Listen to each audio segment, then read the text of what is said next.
Just look at the images for now.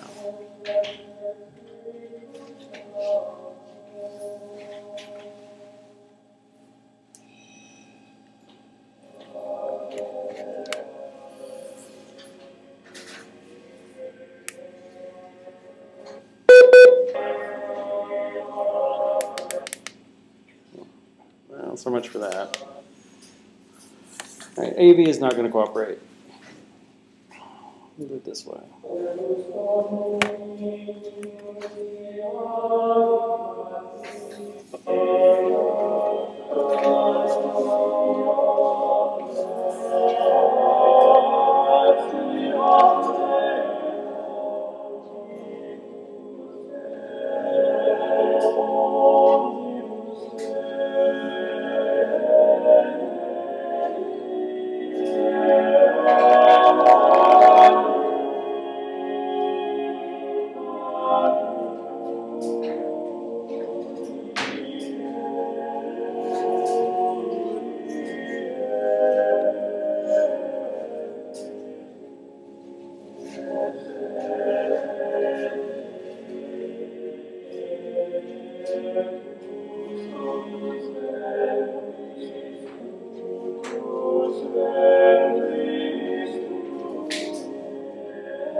You ask me, what was it like? I guess you meant to be a Lourdes. Well, what can I say? So many would say, you just have to go and see for yourself. There are no words. Somehow, I must describe what can only be felt. The ineffable. The deeply personal experience of something holy. Because I've been asked, like so many others before me, to write it down, to write it all down. As I begin, I have awoken from a nap while I'm on a plane, flying from Lourdes to Los Angeles. I have just left Lourdes, and while I have cried each and every time I have left Europe before, and I have been to Europe so many times in my life. And yes, I cried this time as well. It is all different. This was my first physical trip to Lourdes, not to Europe. And I've left its pleasant spaces behind. But the peacefulness of Lourdes is still within me, the contentment, the satisfaction that I experienced there. Have I been healed in some miraculous way? Who can say? Who can say what wounds were there which I still don't know about, but which are known only to God and to Mary? But what I do know is that my experience at Lourdes has drawn me fully, I mean fully, in all bold caps, flashing with glitter and anything you can think of it, into the heart of my faith. Many Roman Catholics will have a sense of what that means. But since not everyone who may read what I write is Roman Catholic, I will have to try to explain it in words they will understand, that will take the meaning of Lourdes beyond cheesy plastic statues. Because such things, the cheesy plastic statues in particular, baffle non-Catholics and non-Christians in particular. I was challenged when I left Lourdes to try to bring the pilgrimage with me, to try to take it home, to try to carry it along with me. And when I woke on that plane, I started writing while listening to Chanticleer sing the Bible Magnificat. And until I listened to it at that point, and I'd listened to that Magnificat a million times, I had failed to notice that it's really 3 prayers. that it includes the Ave Maria several times, that it includes parts of the Magnificat, but more particularly, that it includes the Angelus, which became a very important prayer to me when I was staying at Prince of Peace Abbey in Southern California in February. At the time, I received the news that I had been accepted as a malade, a sick person, to go to Lourdes, sponsored by the Order of Malta. That's a very complicated sentence, because it was a very complicated thing. While at a monastery on a retreat, to be told, you're sick enough to go, and Mary has told us you should go. It was blown away. Why? Well, I didn't know Bernadette's story at the time I went. I didn't know it when I was sitting in that abbey. All I knew is that somehow listening to the Angelus bell toll during morning prayer and at noon and at evening struck something in my soul that I didn't know was there. I didn't know about the Angelus. It was just the prayer they do at St. Boniface at noon when I go to Mass there. So I mention this because there's a lot of backstory. I start at the end of the trip because it all goes backwards. Right? I have a PhD in history. I've studied the history of the church all my life, but I only became a Catholic 2 years ago. And studying the prayers and studying the music versus living them, it's very different. So all this stuff in 46 years of my life that I accrued as a musician, as a historian, as a scholar of German, changed when Father Michael smeared that chrism oil on my forehead. And something woke in me. I truly feel like the Holy Spirit came down and said, "You're good enough." Why does that matter? What does this have to do with Ave Maria? What does it have to do with Lourdes? Well, everything, because I went as a malade. Now, how many of you have been to Lourdes? Carl, you can't raise your hand because you're disqualified.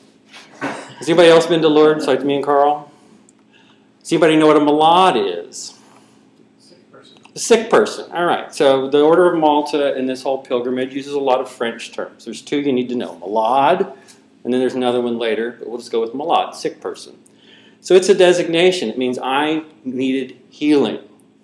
I submitted an application asking for healing. The Order of Malta prayed over those applications, and somehow the Blessed Mother said, yeah, he's one you should pick. Right? Now, I'm not in a wheelchair. I can dance around. Right? I can do jumping jacks. I might get a little asthma at some point. Right? I have HIV. It's not going to kill me because there's miracle drugs that keep me alive. At the time I applied, I'd had hepatitis C and my liver was in bad shape. That has been cured. Perhaps that was a miracle. Perhaps the fact that I got into a study was a miracle. Perhaps the fact that I have insurance that paid for the drugs was a miracle. You see where I'm going? I applied in part because I had these physical things, but mostly because I have mental health problems. A lot of bad things happen to me. Really bad. So I have post-traumatic stress from that. PTSD, like Vietnam vets and things. Things go boom, I jump. I'm standing here because I know there's nobody in this room and I'm safe. So if somebody comes through the door and I'm scared, I have a place to duck. That's a real issue for me. I also struggled with crystal meth addiction for 20 years. I've been crystal meth free since I became Catholic. Right? The day I decided to convert, I stopped using crystal meth. I had one slip on crystal meth in the last year and a half. That was over a year ago. And I really went, yeah, I'm done. I don't need to talk more about that now. But I went to Lourdes in part because I was still coping with the after effects of having had such a long addiction. Losing my job, partner died, evicted from my apartment, became homeless. All this stuff happened, bad stuff, lots of shame, lots of stuff that maybe I shouldn't talk about in church or to a nice group of Catholic gentlemen like yourselves. I'm not respectable, despite the fact that I'm wearing a tie and you're not. I went to Lourdes because I have treatment for PTSD. I have treatment for the addiction. So maybe, it could be a miracle. I might come back and the HIV would be blasted out of my body. I suppose it's possible. I didn't expect it. I was told by very wise people, don't expect too much. Just accept what happens. I couldn't believe I was accepted to go in the first place. The miracles started the moment I decided to ask about pilgrimages. It was the very first time I went to an Order of Malta event, and I just simply said to my friend Ben, hey, do you guys support people for pilgrimages? Because I'm kind of thinking I'd like to deepen my faith in some way. How weird is that? And he said, why, yes, we do have a program. And that started my process. I asked for something I didn't know existed. That's not like me to do that. Spiritual healing is what I was looking for, to heal from the grief of how messed up my life got. In part because of things I did, my choices, I own it. You know, nobody forced me to do them. But also some really bad things that happened to me, like being attacked by some cruel people, being assaulted on Christmas Eve one year. Just life in the 21st century, when your life kind of falls apart and you skid into homelessness, it's hard. You know, I can't really blame anybody for that, but there's certainly people who didn't help. And I ended up being very isolated, alienated, knowing that the drug addicts I'd been hanging around with were not good people. They were also broken and hurting. It's kind of hard to fix each other. I needed to find some better people to hang around with. I knew I needed to go back to church. But how to be around these good people in church and feel like a scumbag? What happened? I stood up one day in my RCIA class when they said, who are the lepers of modern society? I said, what about drug addicts and homeless people? And they said, yeah, they wish they did helpless people. I said, I am one. Actually, I'm both. I'm also gay. And nobody threw me out. And I couldn't believe it. It's hard for me to accept that I still have a place in the church in that way. So I went to Lourdes in part looking for healing. That do I really belong? Should I really be here? Did you make a mistake? Did somebody make a mistake? Did I fool someone? Did someone fail to see the sign that says former drug addict, now Catholic? So I'm a recent convert. And as soon as I felt the call to conversion, I felt the call to the priesthood and to monastic orders. And I'm 48. I'm too old. It's really hard to know that I'm too old and still feel that call and to still have to knock on those doors knowing that they're going to say you're too old.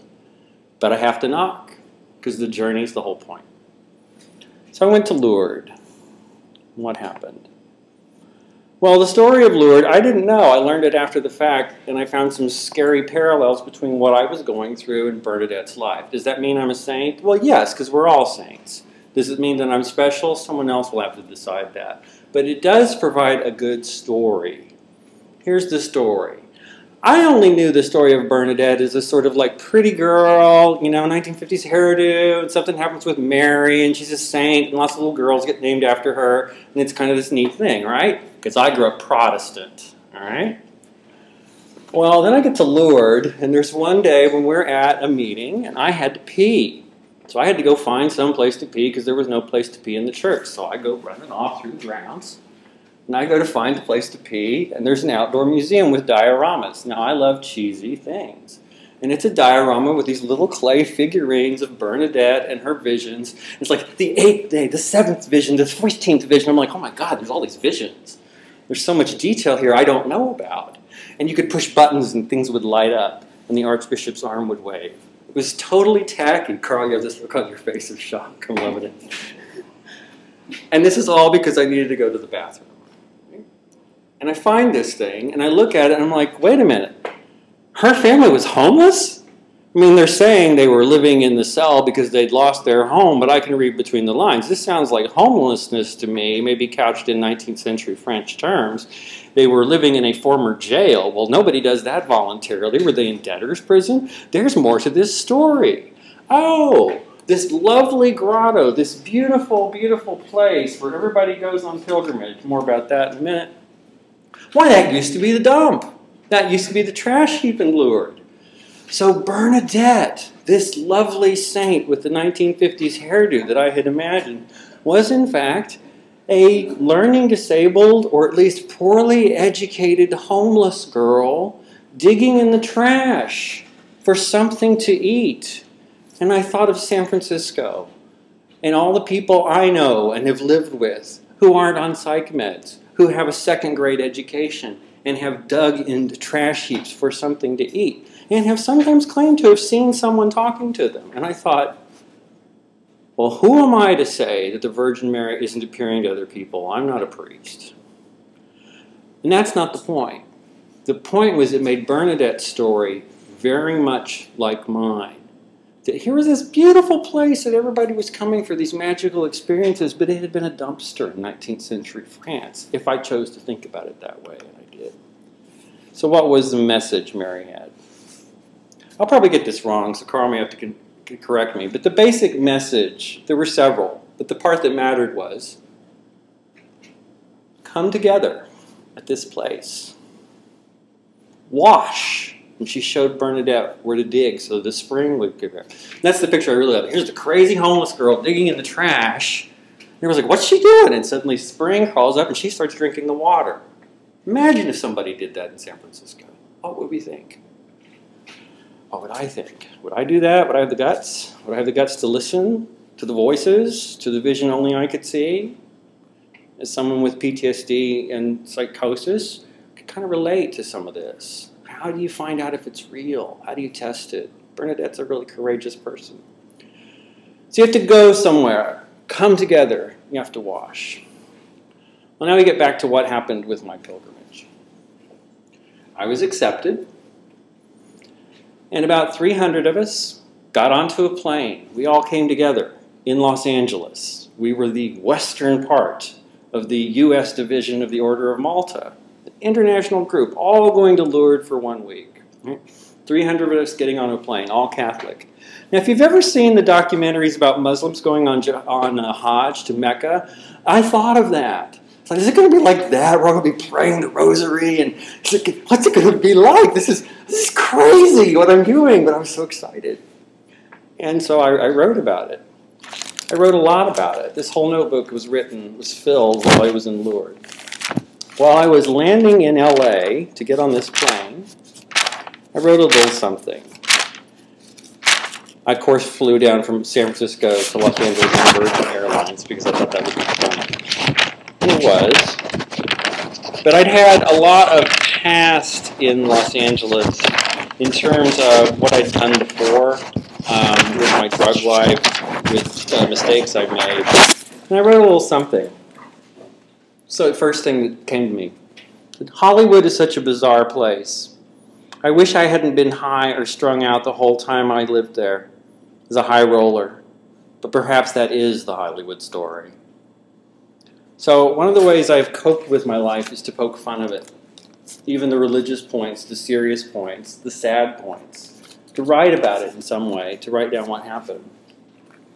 The other miracle that happened before I left for Los Angeles was packing. I am a disorganized. I have never once been packed early in my life. When I left for Lourdes, I was packed 3 days early. Everything was there. I didn't forget a single thing I intended to take. It's never happened to me before. Maybe a small miracle, but for me it proved I could do that at least once. So we had to go somewhere. We had to go to Lourdes. Why Lourdes? Because Mary appeared to Bernadette. You can read the rest of the story somewhere else. The other part about going somewhere has to do with this other French term, voiture. Isn't that a pretty word? Voiture. It means vehicle. In Lourdes, it means a funky 19th century wheelchair that someone has to pull and someone else has to push. So that means that members of the Order of Malta are pushing around people like me in these wheelchairs. Why? Because a lot of the people that go to Lourdes are really physically ill, with serious burns, cancer. They're literally on their deathbed. There were events where you'd see people coming from the European countries, particularly France. They were on life support with 17 nurses around them, clearly about to die in sight of the grotto or the sacrament. And it was profound. It was impossible to not be moved by that kind of thing, that kind of faith. That someone would want to be there at the moment of death, or the people who would make that happen for them, right? There's two sides to the whole thing. And the humbleness, myself, of being in the voiture as a malade going, I'm just like these other people, except I can walk, and I can dance, and I can talk, and my cognition is pretty good. So why am I here? Somebody made a mistake. These people with stage 4 multiple myeloma, they're much sicker than me. Why didn't my friend who needs a liver transplant in San Francisco, why didn't he get to go? Why was I chosen? I shouldn't be here. So my miracle wasn't quite happening. Maybe because I was expecting something. It wasn't happening.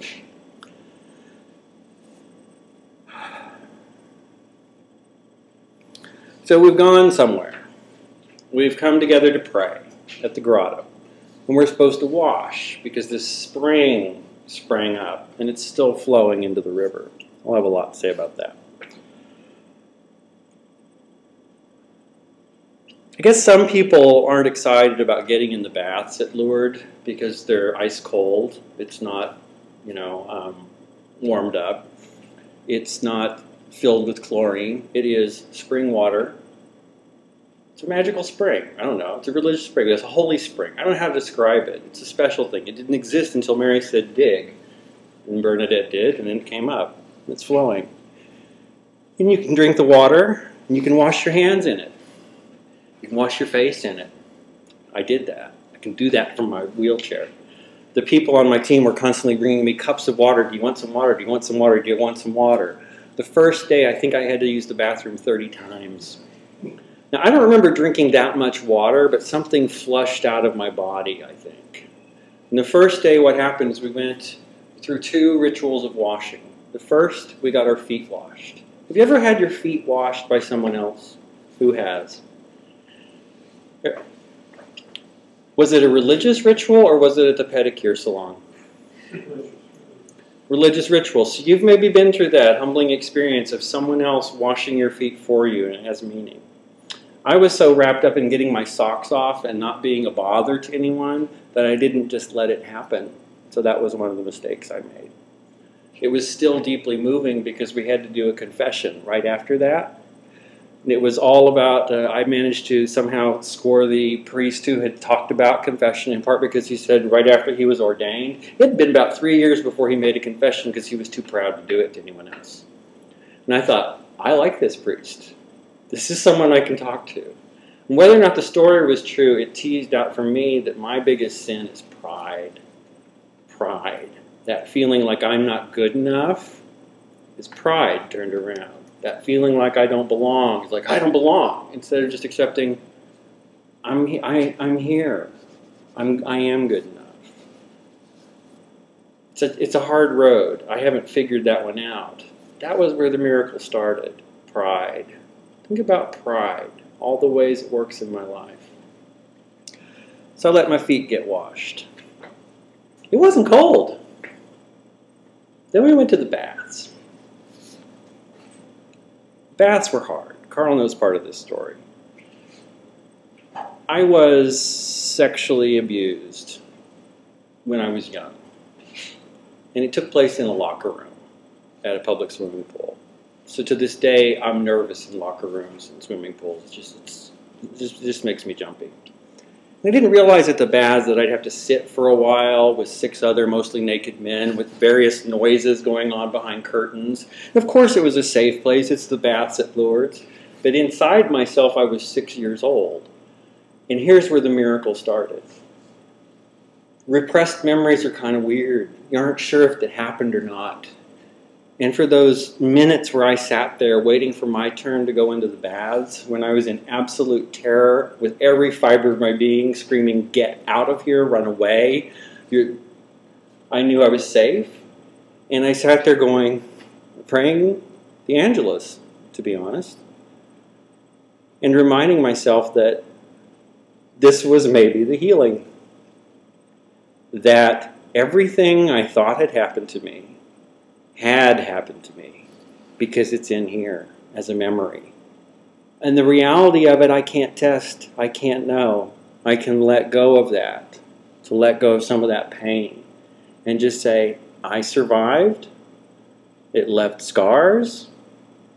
God forbid I'm ever around somebody who I know is doing that to someone else, because then I might commit a different sin of murder. No, I wouldn't. But I certainly wouldn't let them get away with it. The first thing I would do is try to comfort the person who was abused, because that didn't happen to me. and that was the pain. Nobody told me it was okay. And that's how I had to go into the baths with a team of guys who didn't speak English on their first day of handling bathers in the lodge. They didn't know what they were doing. I didn't know what I was doing. They handled me rather roughly and inappropriately. I'm stripped naked and I'm cold. I'm not given a chance to pray. I don't know if I should pray. I don't know what I should do. I'm a new Catholic. I'm terrified. And suddenly it's over. And I'm like, I don't feel cold. That water wasn't cold. That water was ice cold, but I'm not cold. How in the hell? Oh God, I just said hell at Lourdes in the bath, and once again in St. Dominic's. This is literally what happened. How on earth is it possible that that water, which I know is ice cold, my skin perceived it as cold, but I'm not cold from it? Wow, I need to see a therapist. Is there a priest? And that was the moment where really something's going on, something stirred up. So that maybe is a little graphic story, but that's what happened in the baths. That was the first day. That was just the first day. I spent a lot of time that night, not intending to, but going back down to the grotto by myself and wanting to jump in the river and try to decide, do I want to commit suicide? I don't want to commit suicide. And I finally decided, no. There's something about the water. Maybe I need to wash some more. Maybe that first bath experience was too traumatic. And I need one that's a little calmer, just to make sure that it's not going to be traumatizing every time. Maybe I want to see if the water really is as cold as I thought. But if I jump in the river right now, it's going to cause a commotion. And people are going to get concerned. And Carl and Ben and my friends are going to think something's wrong. And, you know, I'm just going to think about why I want to jump in the river. And I'm going to sit here and listen to the water flow for a while. Because I can hear the candles burning. And I can hear the people praying at 2 a.m. And I can see the gypsy woman who is taking gallon bucket after gallon bucket, filling it from the water at the spring and pouring it over her. Why is she doing it? Does she feel cold? Is she atoning for some sin? And it got me out of my problem into thinking about, this is a wonderful place. We come together, we pray. I wonder what these other people are here for. I bet they can't guess why I am. Each day was as filled with experiences as that. We're the first full day and night. And I won't go through all of that, because that would be far too much. What I want to do instead is turn to some other photographs. Multimedia is a pain. Like I said, I hope to do this again sometime so I can do the whole Ken Burns presentation I envision, which is music and slides, and all the happy people and the beautiful things I saw. The light at Lourdes is amazing. For some reason, there are no pigeons in Lourdes. I don't know why. I keep meaning to ask Carl if there are ever pigeons at Lourdes, if it was just this one week that there were none. But there were certainly 25,000 people from the Order of Malta there, wandering around in various processions. And that's what I want to talk about now. So I'm recording my talk, so I'm showing this picture to the talk so it can go on YouTube so my former students can see this, because they're anxious to hear another presentation from me. I took over 800 pictures at Lourdes, including video. 700 of them are on an iCloud archive. It's visible. If anybody's interested, I can give you the link after that. I've blogged about my experience at Lourdes. I'm still blogging. I will be blogging for the rest of my life about what happened at Lourdes, because I'm still figuring out what it meant. It was a life-changing experience, the experience of a lifetime. But the center thing is this stupid mosaic. It's so kitsch. You know, it looks like Cate Blanchett as Galadriel in The Lord of the Rings, you know? But it's in the dome, it's in the apse of the dome, and it really feels like she's reaching her arms down to embrace you with this little smile on her face. It's a very different image of the Virgin than I've ever seen before. And it just gets to me every time. It's so beautiful, it's so filled with love. This is the outside of that basilica. So it's a famous view of church. There's two basilicas, one on top of each other in Lourdes. We were part of the Western, or what is it, the Western Association of the Order of Malta. So it's the Western United States. There's 3 divisions in the United States that are part of the order. And the there's a candlelight procession every night at Lourdes. Well, one night the American Association was supposed to lead the procession. It turned out that the Western Association was supposed to lead the procession within that. And guess what? The blue team within the Western Association was to lead the whole thing. Well, this had never happened before. Well, guess who was on the blue team? Yours truly. Number 8. Means I should have been number 8 in the procession. Well, Mother Mary had other plans. And this gentleman, here you go, folks, there's the picture, with the red vest here, is holding my wheelchair. You will see Bozo me kind of behind the little tiny thing, because I'm, of course, in the wheelchair. Hard to see, I'll pass this around. You've got the guy in the red vest leading to me behind that. We are the first people in this procession of... How many people were at Carl that night? Do you remember? What's the average for those rosary processions? I think it was 12,000. 12,000 people? Okay. That's what I thought. I wanted to make sure I wasn't inflating it. It's a lot of candles. I mean, to be kind of inappropriately humorous, it looks like a Nuremberg rally with torches when you look out at it. There's just candles everywhere. It is so beautiful and filled with love. Look at the fun of this procession. There's the statue of Mary, the Order of Malta flag, and me, and then my best buddy Gina, one of these people that's much sicker than I am. She's going, "Oh, doll, it's going to be okay. I'm praying for you. I'm saying a rosary for you right now." And I'm just like, how can she do that? And then I'm like, wait a minute, of course she can. She has faith. She can do anything. And her faith kind of made me stronger. Gina didn't reject me. She's like, doll, I know you're hurting. I can tell. She's a beautiful woman. So that is... I'm out of order.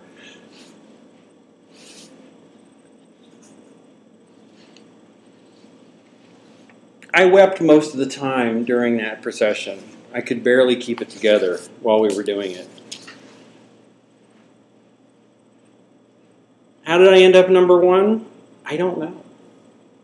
Someone else made that happen. Maybe because I was on time and numbers 2 through 7 weren't. I don't know. But there we were. Next one is waiting for that procession to start. I'm being flirted with by part of my Malta fan club. These are wonderful, wonderful people. Apparently, I was more cheerful and jovial than the average Malad, and somehow that's something I gave back. So maybe I was there to be me, to simply be the person that I am, to be irreverent, to be sprightly, to make inappropriate jokes, and to be able to see strange things, like in these proofs that the photographer sent around. This is, I don't know, somebody, I think this is the deacon that gave me the big honking piece of the body of Christ, the last Mass. But this is the first Mass we went to ever. And it proves I'm there, because there I am, head bowed, cross going by, underneath the chapel choir that will later be a very big part of my life. We had Mass every day. Each one was special in a different church. And a wise man told me to join the choir, and I did. And that changed my life.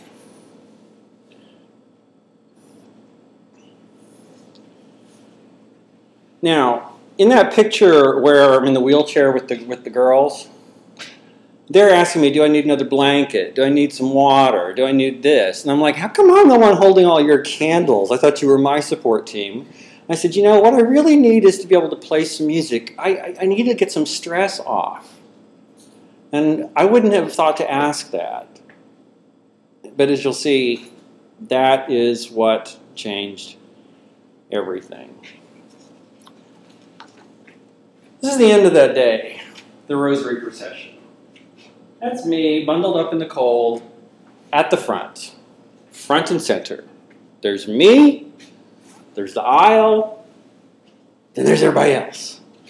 And I'm sitting there, bundled up, in my wheelchair, going, I don't belong, I can't be here, I shouldn't be here, I shouldn't be here. Hail Mary, Immaculate Mary, Immaculate Mary, we praise your name. And suddenly I'm singing the Lourdes hymn like there's no tomorrow. And this thing, everything changed. I'm just like, I can't fight it. Why am I fighting this? This is a wonderful thing. And maybe I forget whether I'm supposed to be here or not. I'm here. I'm here, and this is wonderful. And there are how many thousand people, Immaculate Mary, Immaculate Mary, just got lost in it. And then I finally realized what had been going on is they were saying the rosary in all these different languages. Turn after turn, each decade in a different language. I'd never heard the rosary in Arabic. I'd never heard it in Spanish all the way through. I'd heard part of it in German, but I'd never prayed along, and I speak German. I'd certainly never heard it in Dutch, and I had no idea that the phrase, "En gezegend is de vrucht van uw schoot," could be one of the most lovely things I've ever heard. "En gezegend is de vrucht van uw schoot." Blessed is the fruit of your womb. For some reason, that phrase in Dutch is so tender. It's sweeter than fruit, that phrase. And hearing the gentleman from the Netherlands pray that, you could see his faith. It came through in the way he said those words. And I sat there with my candle and my rosary, and I thought, wow, I want to pray the rosary in Dutch now. I want to pray it in every language I've heard, at least the ones that I can, because there's something different to be gleaned by doing it in a different language. Who knew? So I was front and center at Lourdes until the Lebanese contingent came along and sat right in front of us. I was a little ticked off because I lost my front row seat. Then I realized one of the Lebanese contingent was dying. Was actually dying right there. And someone was crying because they were close to that person. And so I prayed my rosary for that person. I'd never really done before. Really thought about what that meant. To see that happen, to go, man, this is real. This is not just Disneyland. I'm healthy. Maybe I'm here to be healthy and have my faith strengthened and go home and talk about that. Well, that feels right. That feels right. To talk about how I didn't feel like I should be there. And then seeing the other people who I did feel should be there, telling me I belonged there as well. And being glad to give space to the Lebanese contingent, including the people who were sitting on the front of my wheelchair, kind of rocking it a little bit. Made me want to give them one of the bottles of water I had extra. That's my favorite image because it's proof that one of the most incredible nights of my life actually happened. Me right there beaming. No idea I was being photographed. Not a clue. Now these are all professional photographer proofs. The ones with the numbers were given from some sort of proof collection. The ones without numbers mean someone bought it and gave it to me because I didn't have any money. And that's significant because there's two pictures that evidently made an impact on someone else. And that's supposedly what charism's about, whether you have an impact on someone else. Here's the proof. I picked this one up. That's me touching the grotto. Someone gave me a copy of it. He touched that enough to want to give it to me. This image that I'll pass around, I have 10 copies of. It definitely made an impact on people. There's what's it about? This is about the next day, which is all I really want to talk about as well. That first day when I went in the baths and washed, I was traumatized. Right? I had a full PTSD flashback at the baths. When you see me at the lectern, you can see a priest kind of across the way looking at me with concern, pride, I don't know. His name is Father Love. Isn't that a great name for a priest? Father Love. He was the guy who's a military chaplain, so he's who I talked to about feeling PTSD triggered and was I suicidal or not. We both decided I probably needed more time in the baths and more time at the grotto and to just take it easy and think about what was going on. Good priest. That day, the same day, I talked to Father Love, Monsignor Ottolini, who is, oddly enough, right in front of me during the candle procession. These priests just seem to always be around and know what's going on with you. Asked me to read at Mass. Said, you're a lector, right? I'm like, well, yes. Would you like to read at Mass? Why, sure. Little did I know it was to be the Mass at the grotto. At the grotto. Standing at a lectern, about like this, where if I look over my shoulder, right there, would be where Mary had appeared to Bernadette. A stone's throw away. reading the passage from Revelation about the woman giving birth, being threatened by the dragon. And I'd read that to you guys, but it's too long. I think you know the passage. Imagine standing there at the grotto reading about a vision of the Queen of Heaven. And suddenly the wind comes up and it is colder than blazes. And it's exactly describing what's going on in the scripture. I'm like, this is weird. It's a little weird. And I had the choice of going back to sit with the choir and freezing in the grotto because I had to sit on the stone because I couldn't stand for very long. Or going back to my nice toasty voiture where I could be wrapped up in my little team of lovely ladies in nice wool blankets and have a nice windbreak around me. And I thought, I believe I'll choose the voiture right now. And I was sort of proud of myself and then going, well, am I making a bad choice? Am I choosing luxury and comfort over service with the choir? Oh, there's pride. And I thought to myself, as I'm walking back, I'm being prideful again. The voiture is for me because I'm sick. I'm supposed to be in it. I'm supposed to be in it.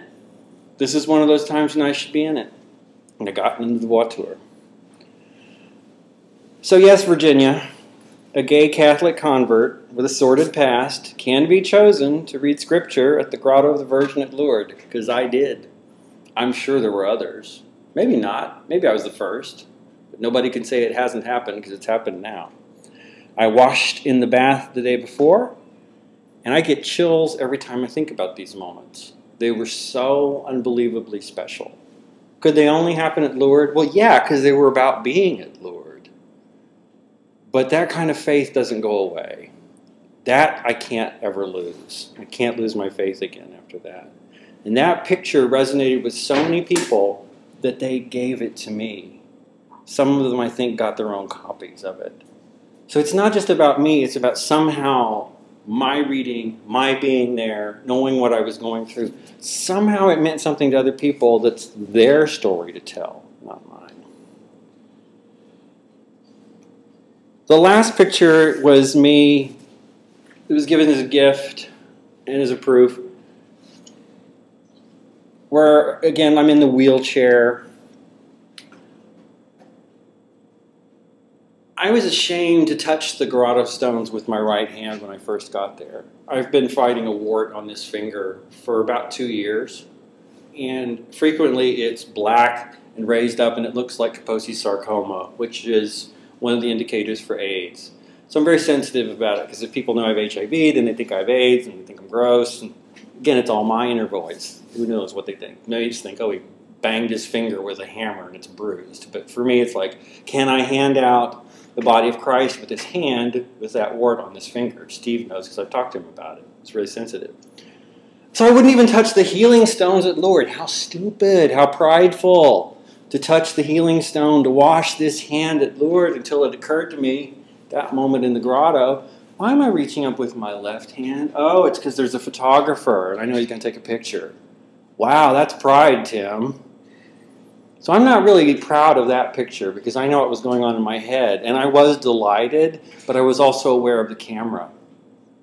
So it's not as innocent. And it made me think, why didn't I reach with the right hand? It really needs to touch the stone. It's not as good a picture, but that's the spiritual story I need to take. And you know what I did? I got out of the wheelchair and went back through again. And after that, every time I went through, I made sure to take this hand and drag it through every patch of moisture I could find on the rock. And I said, you know, I don't usually pray for things. I don't pray for specific things. I say thank you that I'm alive. I say thank you for my faith. I say thank you for the kind people around me. But for once, I'm going to say, Mary, please somehow through St. Jude get the message to heaven that this wart needs to go away because it hurts. And it really makes me feel like I'm not worthy to serve communion. And I prayed that. Like childlike. You know what? It's gone. Took 2 more treatments when I got back with a laser. It's gone. Is that a miracle? I think it's a miracle that I actually prayed for something I needed, as small as a wart to go away. Did St. Jude hear my prayer? Absolutely. Did Mary? Yes. And my mother was sitting next to her saying, I'm glad he finally talked to you about that wart.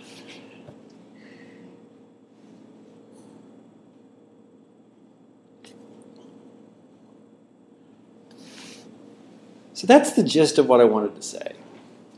I could go on. There were other moments. Going alone at night to the Stations of the Cross. The music that I encountered, I do need to say something about. I gave up on trying to keep an actual journal while I was there.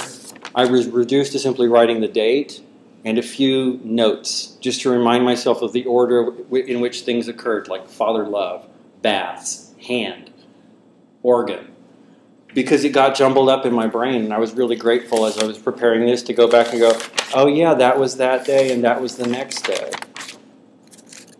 I wrote at least 30 pages, just filled, I think, at least with the spirit, or at least with fervor, on the flight back to Los Angeles.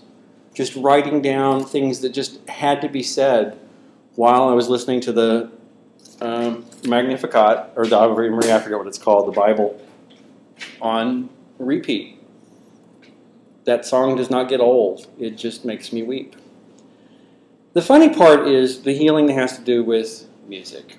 So I mentioned to someone that I was interested in music. I'm a trained organist. I've played. I didn't take a lick of music with me to Lourdes. But I was planning to sing on the choir because Carl recommended I do that, because he said it's a good way to be up close in some of the larger churches and see what's going on. And when you're in the Pius XII Basilica, is it Pius XII or Pius X? Pius the whatever. Pius the Basilica of 20,000 people, yeah, you kind of get far away from things. And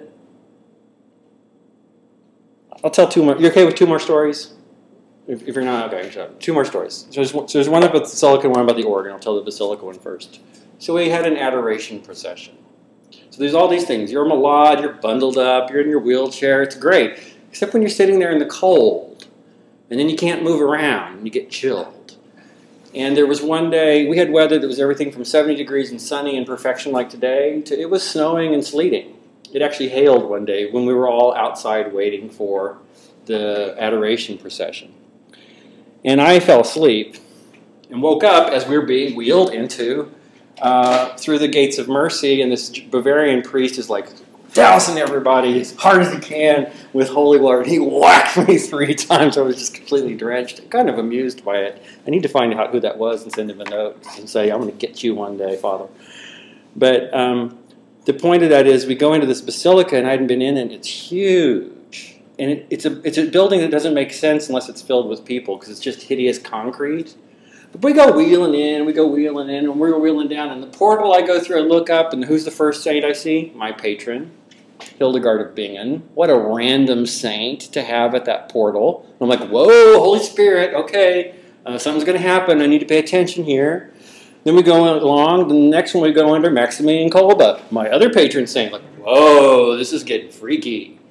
Then we get down and they park me in the place where I'm supposed to sit for adoration. It's under St. Lawrence. Well, he's the patron of a guy who's been helping me out financially so I can go to monasteries and things like that. I'm like, okay, this is weird. What a random set of saints to end up with, right? So I'm already going, well, this is cool. Then the adoration procession starts, and it's all nice, and the music's great, and there's all these people, and I'm like, wow, there's a lot of sick people around. They are sicker than I am. This is intense, and I am so cold. How can it be this cold in this huge church? Why couldn't they turn the heat on? You can hear the pride going, right? Well, then comes out some cardinal or somebody, I forget who's actually got the monstrance with the sacrament in it. And I'm like, I don't think I've ever seen this many priests in my entire life. There's like 300 of them, right, trooping in. They come in, they press around, process around, and they set down the monstrance, bang, on the altar. And I realize I have an obstructed view because the crucifix is in the way. And I'm thinking, darn, I love adoration, and I can't see it because I have to look at the body of Christ through the cross. Whoa. It's a transparent crucifix, so it wasn't that bad. But it was that moment of like, I'm sitting there complaining, I'm cold. And I'm like, I'm looking at God through the crucifixion, and my brain just blew up. And they're like, for those of you who are able to kneel, please do it. I am tearing off all of my swaddling. I am out of the wheelchair. I am down, and I am down like that. for a good 20 minutes. My team was like, is Tim okay? And Ben's like, it's okay. I'm not the only one. Gina next to me, who'd been cold and miserable the whole time, she's also tearing off her clothes and she's down. And we both said it was like a nuclear blast. When Christ was unveiled at that moment, something just went whoosh. And you could hear people wailing. You could hear people who were possessed being unpossessed. I'm sure a few people went ahead and died at that moment. It would have been a good moment to die. I remember what I was thinking at that moment. And it was just, I believe everything. I'm sorry for every moment I have doubted. I feel it all. Please let me never forget what I'm feeling right now. And I haven't.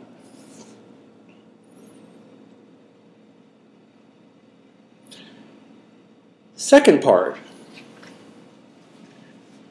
came shortly after that. Because I'd been really sad that whole day. Really kind of having trouble snapping back from the bath experience the day before. And went to bed, got up next day. We're going to Mass at, and I'm talking about this amazing adoration experience. Well, we're going to Mass at the chapel, at the parish church, where Bernadette was baptized. It's not the church, but it's a different church. It's on the same site. But it has the baptismal font Bernadette was baptized in. I'm like, okay, great, whatever. And then I'm told, as we're practicing for the choir that day, we need you to play for morning worship because nobody else, so someone needs to be gone, so you need to play the hymn for morning prayer. I'm like, okay. So I play the hymn for morning prayer. Then the choir director says to me, so I don't know this hymn that we're supposed to sing today. Can you suggest the tempo? And I'm like, oh yeah, it's blah, blah, blah, blah, blah, blah. He's like, great, thanks. That was my audition, to make sure I actually knew something about music. Because at that service at the parish church, he then says, okay, when Mass is over, you get to play the organ. I'm like, what? He's like, you get to play the organ as long as you like. Well, I didn't get to play as long as I liked because there was somebody being baptized and they were annoyed by the music I was playing. But I got to play a wonderful German-style tracker organ, one of the finest organs in Lourdes, and I had no music with me. All I had with me was the music we were singing with the choir. I'm like, well, what can I play? Well, gosh darn it, I wish I had some Couperin or some Pachelbel or something appropriate. I guess I'll just play Beach Spring, this shape note, American shape note hymn. Healing river of the spirit, healing river of the soul. And I played the hell out of it. I played the hell out of it. Brought down the rafters to the point where they said, we can't hear the priest at the baptism, can you please stop? And I said, I'll be happy to.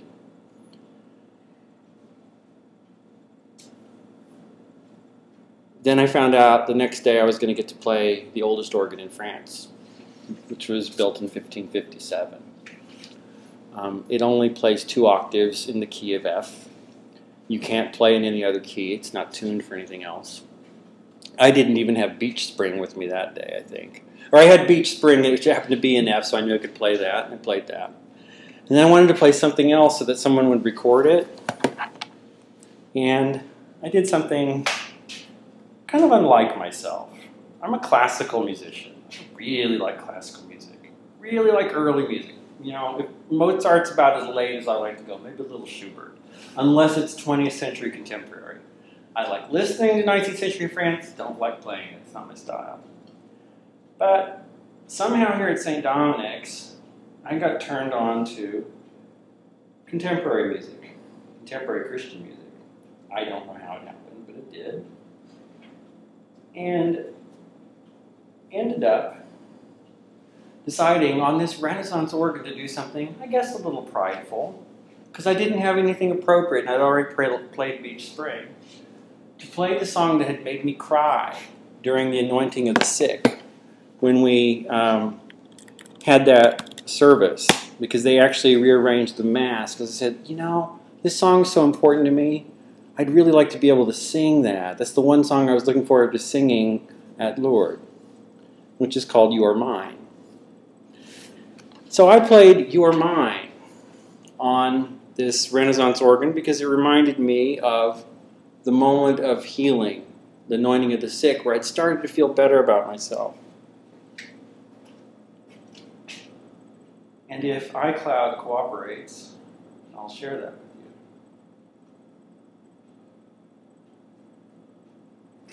you. Anyway, I might start playing. It's this little funky organ.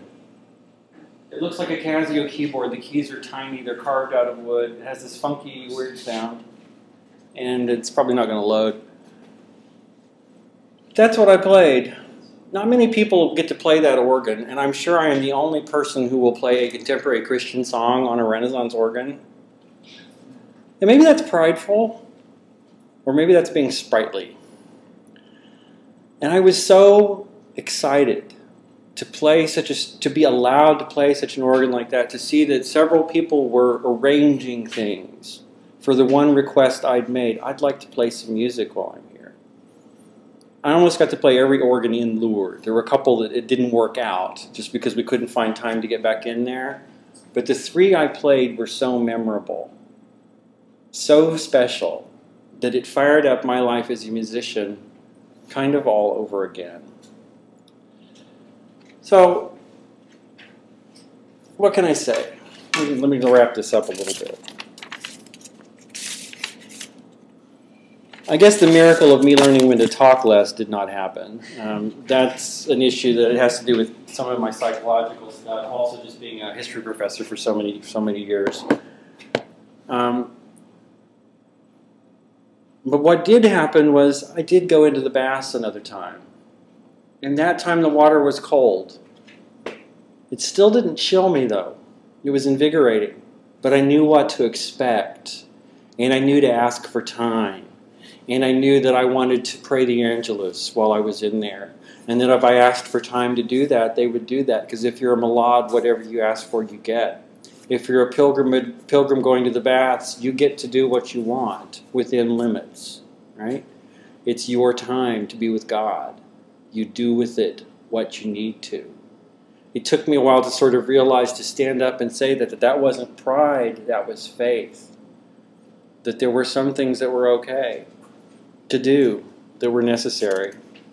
So I stopped being quite as afraid as I'd been. I still have HIV. That massive tidal wave of faith that I felt at adoration did not blast the virus out of my body. I wouldn't have been surprised if it had. It may have been the final death knell for the Hep C virus. Who knows? I can think of it that way. I think that's fun. But what I felt was real. And I know it's real because Gina felt it too. And the other people that were there saw it. So whenever I start to feel doubt, or like I don't belong, or why did I go? Well, the reason is for stuff like this, to talk, to tell about it. Because hopefully I did a good job. Hopefully it was entertaining. Hopefully it makes you think about going on a pilgrimage yourself. It's easy. You can do it as simply as going to some place like St. Boniface, a different parish, and seeing what they do, because there's cool stuff there. You can do it by going to a monastery for a retreat. You can do it like I've done by going to some of the talks here that are on topics I wouldn't normally care about, like the walk of life. Some of my political views have changed because I got open. I'm a Catholic, I guess, because I changed my views. And said, well, Ben, you keep telling me that there's a space for a gay person, and I don't believe you, but you wouldn't tell me that if it's not true, so I guess I should just go check it out. So I'm still crazy, still have mental health issues, but you know, I see my therapist, and then talk about what's going on. I have access to it. I got housing. I'm not homeless anymore. That's a miracle. Did it happen because I prayed to Marian and said, please give me housing? Maybe. I think it happened because I said, Mary, help me find the strength to get this work done, to fill out those applications, and to have the patience to wait, and to know if it's time to find something else to do instead. God, I'm afraid to ask you for something particular, because if I don't get it, I don't want to be someone who has a temper tantrum and say, you didn't give me what I asked for. Because I have to remember we always get what we need if we look for it. It sounds so cheesy. But so are those plastic statues, and I bought a whole bag full of those. Lourdes is cheesy. But when you look at it through the eyes of faith, all those gift shops become sort of beautiful. The glow-in-the-dark rosary, become deeply meaningful. And I have a 3D placemat of the grotto as a souvenir of that lecture, which I meant to bring with me. It is so tacky, but it's what I could afford.